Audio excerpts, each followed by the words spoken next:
The Blancpain GT Sports Club comes out to play. 2 free practice sessions this morning, half an hour each, and now 20 minutes in which to qualify. They've got a qualifying race this afternoon, 25 minutes of racing, and a 40-minute main race tomorrow. But it's all about getting to the front end of the grid. And you have to say, Anthony Ponce is a flying championship leader, but he's got a real challenge from the Ferraris this weekend. Track temperature keeps on rising, 57.5 degrees, so drivers will have to think about how to get the best out of their tyres. And the runners starting to go onto the circuit down to that famous turn 1, a corner that is a corner of many parts, sloping approach. You can't really see it from this angle. It looks like it's flat coming down from the pits, but actually you can see the pit wall in the background in yellow starting to kink as it drops. Karim seems slightly out of sorts in free practice session 2. His car, he was pinged twice for running off the circuit at turn 4. Turns 4 and 11, 2 quickish corners where the drivers are being observed for going over the white line to mark the outside the circuit. You're allowed to put 2 wheels off, not all 4, but Karim was going very well in free practice number 1.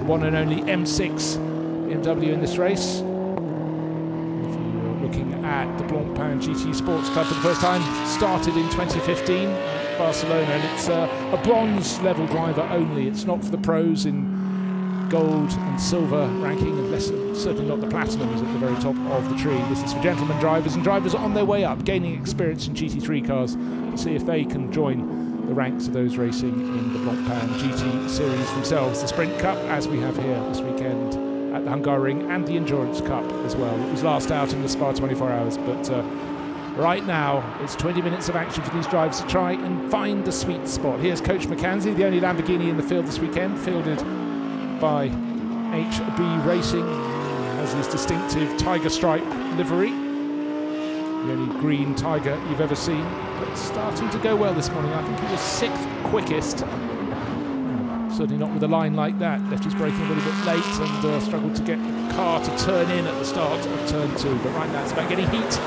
into the tyres, and heat shouldn't be a problem here at the Hungary, simply because one corner leads pretty much straight into another.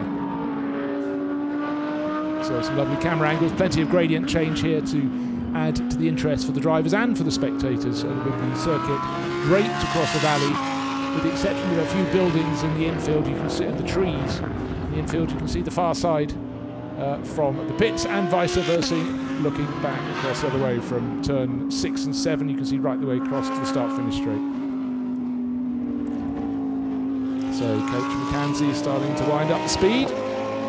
2 free practice sessions under his belt.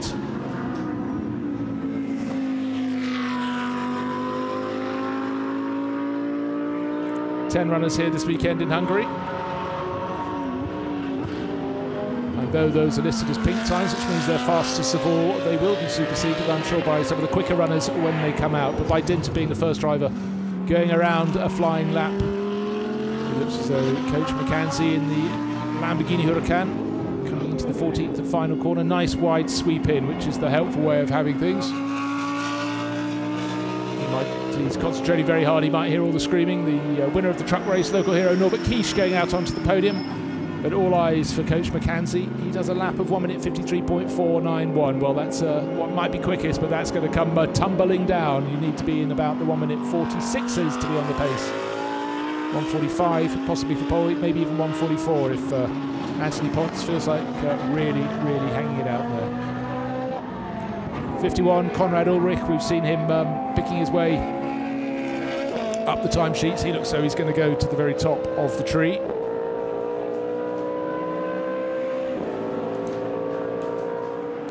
Well, 1 minute 47, so we had a 53 for McKenzie, Karim at 1 minute 49, now 1 minute 47 and a half, if you will. Christian Hook, I haven't found out why he was called to see the stewards after one of the practice sessions, but he's going well now in the black and green Rinaldi Racing Ferrari. And teammate, if you like, but not really so in reality, because in the main championship, the Sprint Cup, is Daniel Karlitz, who shares with Alexander Matchell the 333 Rinaldi Ferrari in the Sprint Cup. But right now, it's all about the GT Sports Club, and Christian Hook doing the best he possibly can. yet to complete his flying lap. His first flying lap about to be completed now. You should see the grid hatchings as he comes out of turn 14. Oh, a little bit of a wobble, hit the curb on the inside. I don't think he quite meant to get so close in. And how good's that? Up to third place. 1 minute 49.665. So 3 runners under 1 minute 50. No sign as yet of Anthony Pons. Patrick Van Glabiker, as Karim Oj is probably going to go onto the provisional front row. Well, he is. He's the second fastest. He's still second fastest, but he found 1.5 second improvement to close in on the Ferrari, the 51 Ferrari of Conrad Ulrich. Stephen Earle, best of the Iron Cup runners, special class for drivers aged 60 and over, and he's the best place in that, in 4th overall. I was waiting for one more name to get on the screen. In fact, the 11th runner out on the circuit, Anthony Pons, has made it out. Championship leader, 29 points advantage, with 25 for a win, and maximum point all you can have in a weekend is 33. That's a pretty tidy advantage. Sure, he has a good meeting here.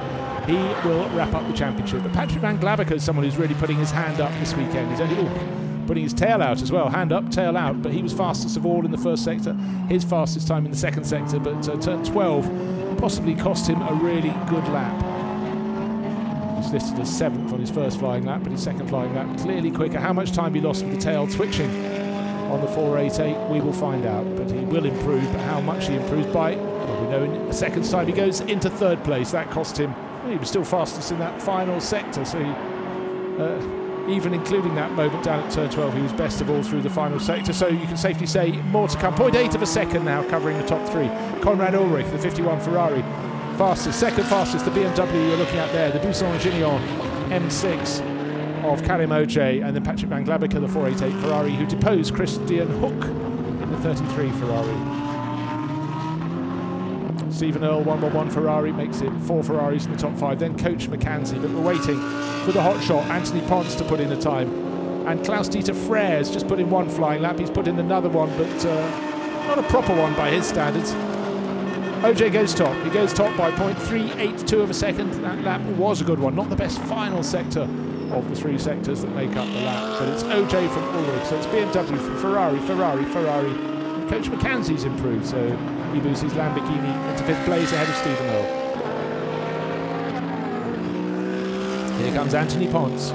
No time on the board as yet. He set his fastest first sector on this his first flying lap. Very neat, very tidy through the chicane at turns 6 and 7. That ACA ASP livery, the silvery grey, gunmetal grey if you will, just looks very, very mean indeed. Almost looks better on a grey day. It just looks so sinister with that Mercedes rumble. It's gives you a car. It's gives you the impression it's to be serious. Take it very seriously, and he didn't even go 1 inch outside the white lines at turn 11. So just starting to step it up. I don't think this is super fast lap, but it might be enough to put him on the front row of the grid, which is, he's just got to play it safe this weekend. But actually very much in connection with the ACA ASP Mercedes, the class act in this field. Well, indeed, sitting on a 29-point championship lead. That's self-explanatory.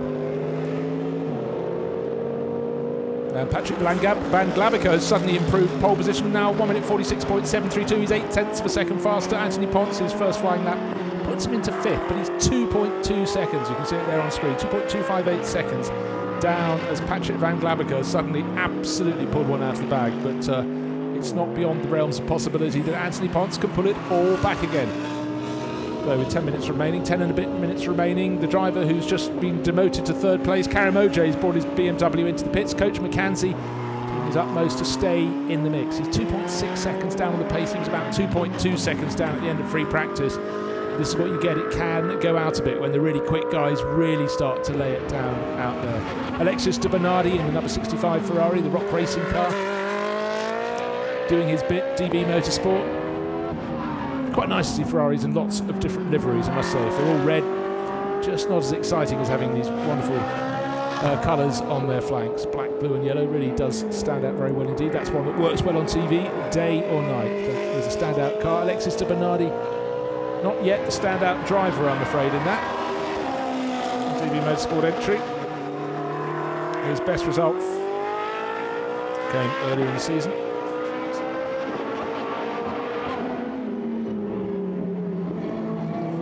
Had a whole run with that. Off 5th and 6th places. So it's Patrick Van Glabiker, 1 minute 46.7. Ooh. So 488.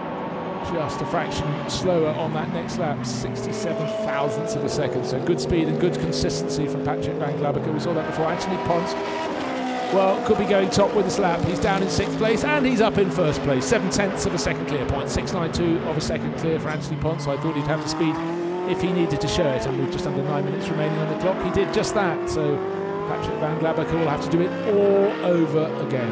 So it's Pons, top of the tree for ACA ASP. Patrick Van Glabiker, Conrad Ulrich, Klaus-Dieter Freres, Karim OJ. He was 3rd when he came into the pits. He's re-emerged onto the circuit, but he's fallen to 5th.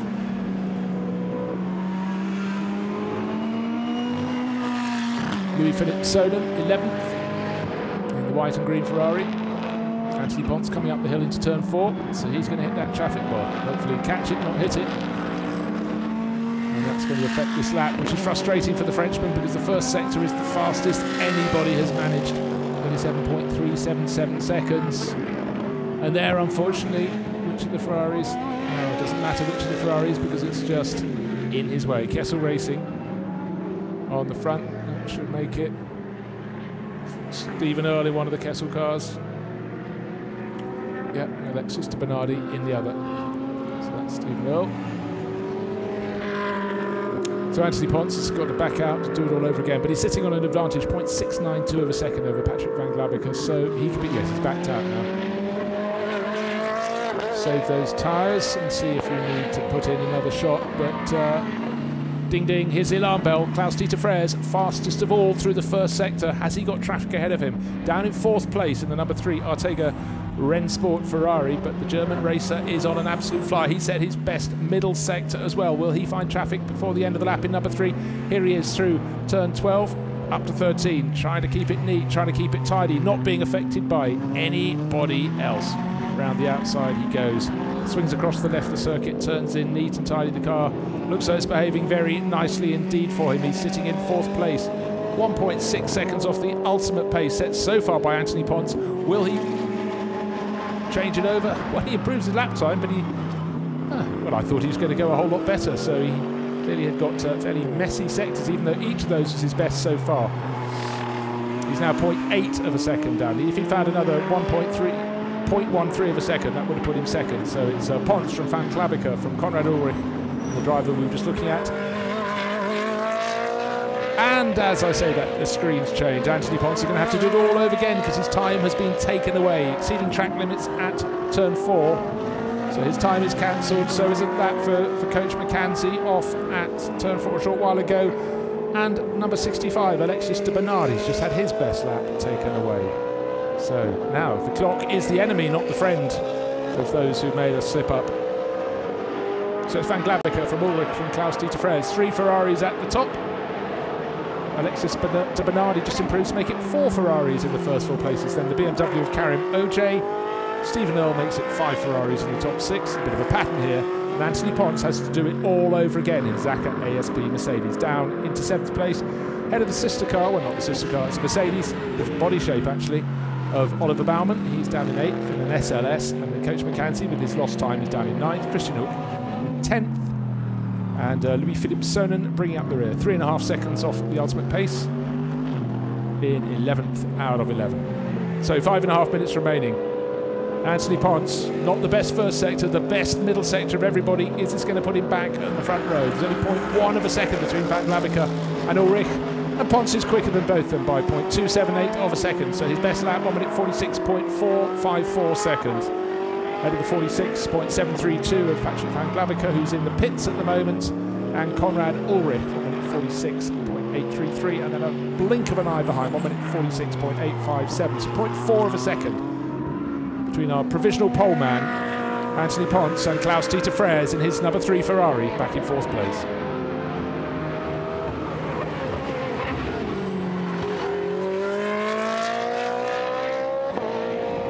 Christian Hook trying to pick his way forward from 10th overall.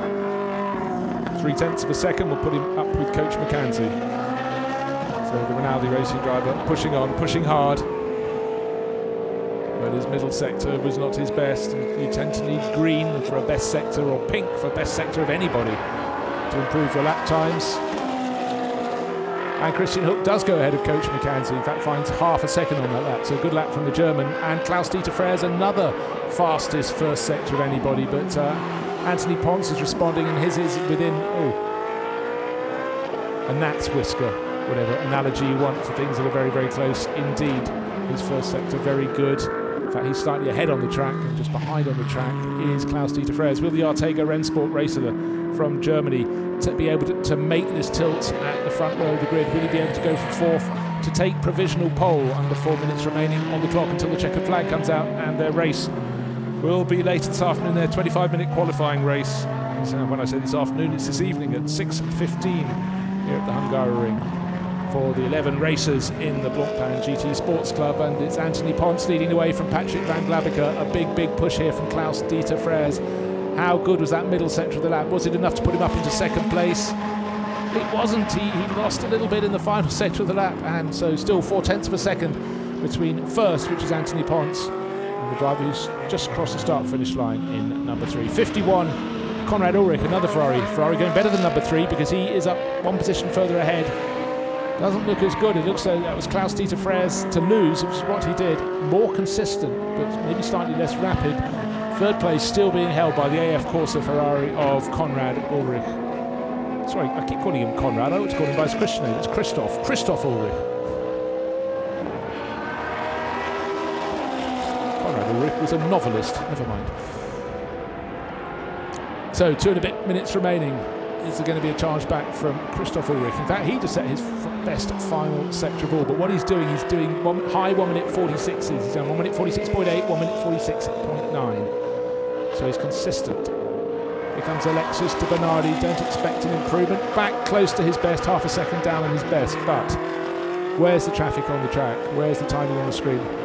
And while it's all happening, thank goodness we're suddenly looking at car number 72, because he just popped up the fastest first sector, added to it the fastest second sector of all, down to turn 12, swinging across the outside for turn 13. There is a car up in front, not close enough, I would suggest, to trouble him. No, it's far enough clear. So will we have a lap that takes Anthony Ponce down into the 1 minute 45s? His best so far, 1 minute 46.454, and not the tidiest entrance to turn 14, but let's see what the AMG Mercedes GT3 can do.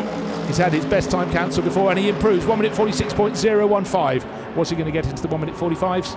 I was optimistic, but pretty close indeed. 1 minute 46.015. That puts him 0.717 of a second here of Patrick van Glabeke. We haven't had a quick lap from van Glabeke. He went into the pits a short while ago. Back out on the circuit, and don't forget, Anthony Ponce had his best time earlier cancelled for exceeding track limits at turn 4. And there was a last warning for track limits for Anthony Ponce. The driver in car number 72 has just taken that pole position and made it look very good indeed. But he's had warning. He's now had the final warning. So the session all but over. Just 1 minute remaining. So hopefully Anthony Ponce's pit crew will be getting the message through to him. You don't need to push any harder. That's what the ASP crew will be needing to say.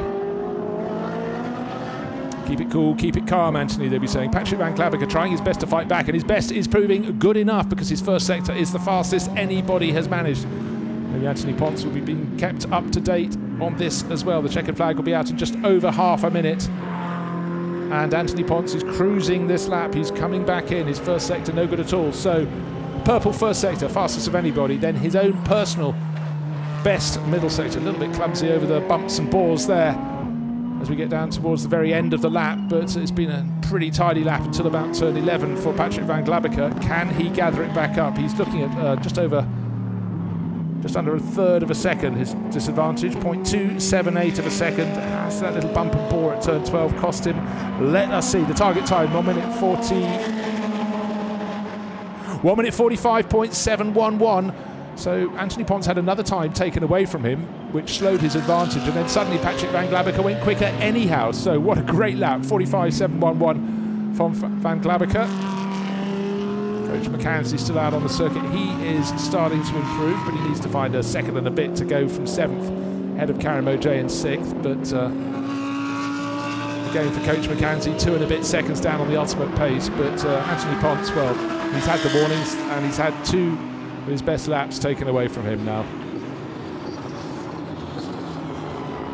Coach Mackenzie did improve. He got, well, he did find 1 and a bit seconds. He found the bit of the second, but not the second. So he stays in 7th place overall. The checkered flag has been taken by him and 4 other drivers. Here comes Louis-Philippe Sonnen bringing out the rear, not looking set to improve on this lap, and he will indeed qualify in 11th out of 11 places. Just looking to see if there'll be any changes. Well, are we going to have any more times taken away? So Anthony Ponce, in terms of speed, seemed to have it done, kept having the speeds taken away. Then Patrick van Glabacker, well, took the matter into his own hands and went faster anyhow. Christoph Ulrich in 3rd place, Klaus-Dieter Freres in the 3 Ferrari in 4th, and Karim Oj up to 5th because of the changes up ahead of him. Alexis de Bernardi 6th, 7th Coach Mackenzie, 8th Olivier Baumann. There are those positions changing around. With several times taken away from him, Anthony Ponce, the championship leader, has to settle for 2nd place. But what a series of laps from Patrick van Glabacker in the 488 Ferrari. In behind, good job from Christoph Ulrich. Klaus-Dieter Freres had more speed than he actually showed. Didn't manage to string together the perfect lap from all his fastest parts, but that can often be the case.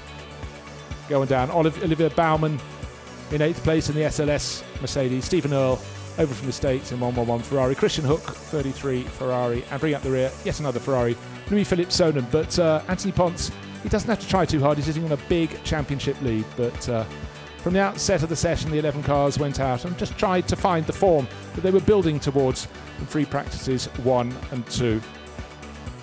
And Anthony Ponce relatively late out as Coach Mackenzie and the others started to set the pace, and he just started winding it up. But his big problem today was staying within the white lines. Alexis de Bernardi really, really pushing on, and there is a driver who clearly would lose that time at turn 4 for running out over the curbs. Turn 11, just staying within the white line there. But Klaus-Dieter Freres started to put the Ferraris towards the 4 at the field. At one point we had the top 4 places filled by the Ferraris. Then Anthony Ponce fought back, but he had another time taken away. And then right at the end, Patrick van Glabacker got faster and faster, and he came through to take pole position in the end from Ponce by 3/4 of a second.